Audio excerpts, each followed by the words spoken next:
자, 이건 우리가 너무 잘 알아. 지식의 종류는 방법적 지식이 있고 하나는 명제적 지식이 있어. 방법적 지식은 노하우, 하우. 우리가 얘기하는 노하우라고 얘기하는 거예요. 노하우는 뭐예요? 참과 거짓을 구분할 수 없잖아요.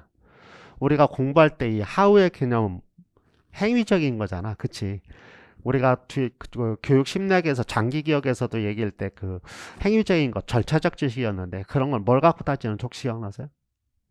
절차적 지식은 뭘 갖고 따져요? 유용성 갖고 따진다고 했던 거 혹시 기억나세요? 요거 한번 볼까요? 한번 봐볼까?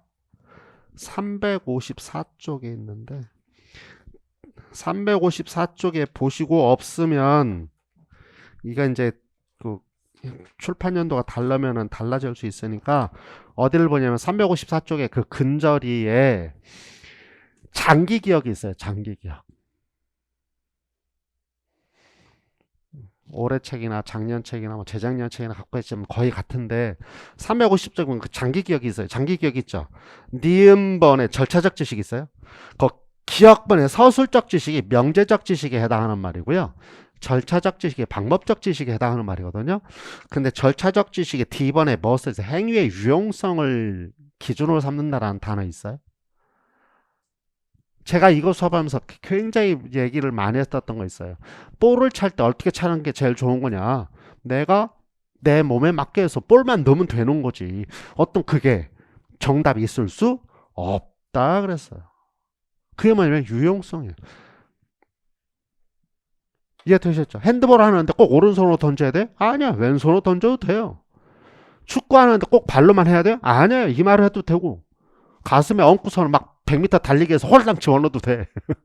우사인 볼트처럼 가능하고. 아무튼 이해되셨죠? 다시 칠판 이거 보세요. 그 개념이에요.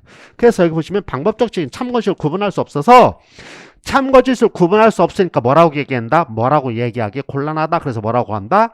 암묵적 지식. 주로 체육과에서 이렇게 얘기한다고 그랬지. 어떻게 해요? 잘. 뭐라고? 느낌을 가지고. 그 느낌 아무도 몰라요. 느낌이 다 달라요. 그런데 명제적 지식은 뭐 명제니까 수학에서 얘기하는 OX가 분명한 것. 그래서 분명한 지식 명시지. 밝을 명자 볼시자. 그래서 확실히 보여지는 것. 암묵적 지식은 깜깜한. 이해되셨죠? 그런 뜻이에요. 그럼 교재를 보겠습니다. 교재를 보시죠. 방법적 지식이 있고 명제적 지식이 있는데 이제 명제적 지식은 다시 사실적 지식, 논리적 지식, 규범적 지식으로 나누는데 이것까지는 뭐 신경 쓰지 않으셔도 돼요. 크게. 그러면 방법적 지식과 명제적 지식인데 우리 ICT 교육 기억나세요? ICT 교육은 두 개로 구성되어 있죠. About ICT, with ICT, ICT 소양교육, ICT 활용교육 있어요? 그럼 ICT 소양교육은 어디에 해당해요? 이 지식으로 한다면 명제적 지식이에요. 컨트롤 V가 뭐고 컨트롤 C가 뭐고 그 다음에 활용 지식은 위에 있는 방법적 지식이에요. 이해되시죠?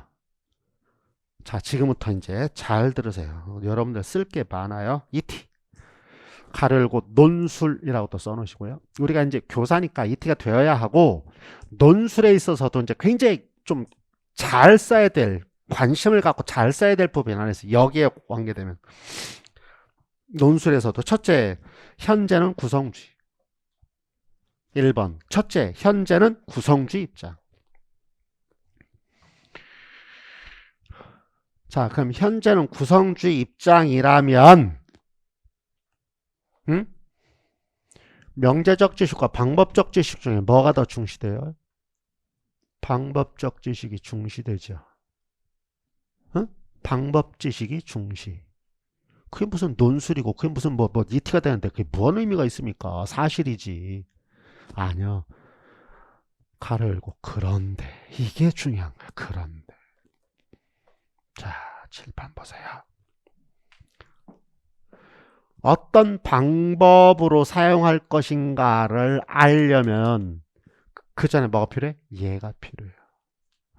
운전하는 방법을 알려면 악셀레이터가 어떤 놈이고 브레이크가 어떤 놈이고 이런 기본적인 지식이 필요하다. 이해되세요? 다시 말하면 ICT 교육에서도 ICT 소양교육, 명제적 소양교육을 가지고 어떻게 활용할 것인가로 가야 돼요. 그러면 방법적 지식을 제대로 활용하기 위해서는 뭐가 우선돼야 된다? 명제적 지식이 우선돼야 된다. 이거예요. 그래서 그런데 명제적 지식이 필요하다. 우선적으로. 우선 명제적 지식이 필요해요. 그 얘기는 거꾸로 얘기하면 무슨 말이죠?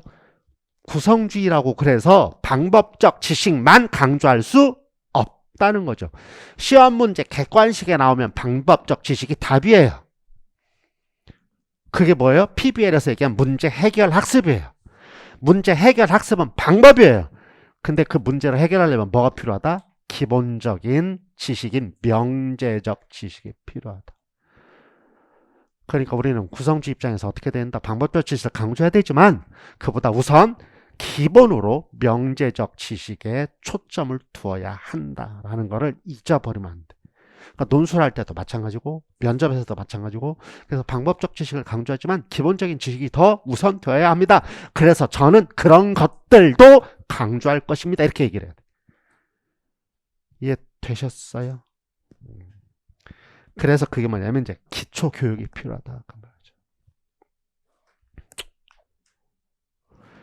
우리 15개정 교육과정 크게 둘로 나누지요. 공통교육과정과 선택교육과정으로 나누지요. 공통교육과정이 그 기초교육을 담당하는 거예요. 공통교육과정 중3까지잖아요. 그렇죠? 그래서 기초교육을 담당하는 게 중3까지의 공통교육과정입니다. 그래서 기초교육을 터부시하면 절대 안 돼요. 아시겠죠? 두 번째, 현실은. 자, 첫 번째는 우리나라 현재는 구성주의에 의해서 이루어지는 교육과정을 얘기한다 그랬어요. 두 번째, 그럼 현실은 구성주의니까 뭐를 얘기해 줘야 돼? 방법적 지식을 얘기해 줘야 돼. 그런데 현실은 방법적 지식은 관심도 없고 우리는 뭐만 해? 명제적 지식만 얘기. 현실은 이런 상반된 모순이 있어요. 두 번째, 현실은 방법적 지식은 없고 암기만 강조하는 명제적 지식만 존재하더라.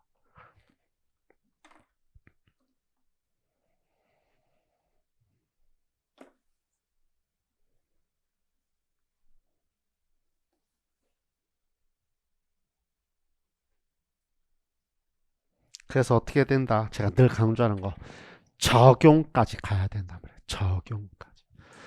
지식 이해만 갖고 되는 게 아니고 그걸 어떻게 적용하는 것까지. 그래서 제가 늘 엄청 강조하는 거 저는 다른 사람이 이거 강조하지 않아요. 그냥 수업 실현할 때 맨 마지막에 일반화라고 되어 있는데 그거 그냥 하는 게 아니고요. 이건 정말로 강조해서 얘기를 해야만 해요. 그래서 일반화를 맨 마지막에만 하는 건 아니에요. 여러분이 나중에 수업할 때 뭐 하나를 알려줬죠? 그럼 이거를 현실에 쓸 때는 이런 관점에서 사용할 수도 있고 들여다 봐야 되고 그 말을 멘트를 수업하면서 계속 해가야 돼요. 제가 여러분들한테 지금 이 팁이라고 얘기하는 것들이 뭐예요? 이게 적용적 관점이에요. 1, 2월 때는 그런 거 안 했어요. 지식 알아야 되는 거니까. 거기다 플러스 알파로 필요하단 말이에요. 아시겠죠? 그래서 이 지식의 종류, 명제적 지식과 방법적 지식 관점에서 본다면 그 두 가지 관점에서 우리들은 고민을 해야만 한다는 거 꼭 좀 기억해 두시고 엄청 중요합니다. 엄청. 됐죠? 자, 그 다음은 이제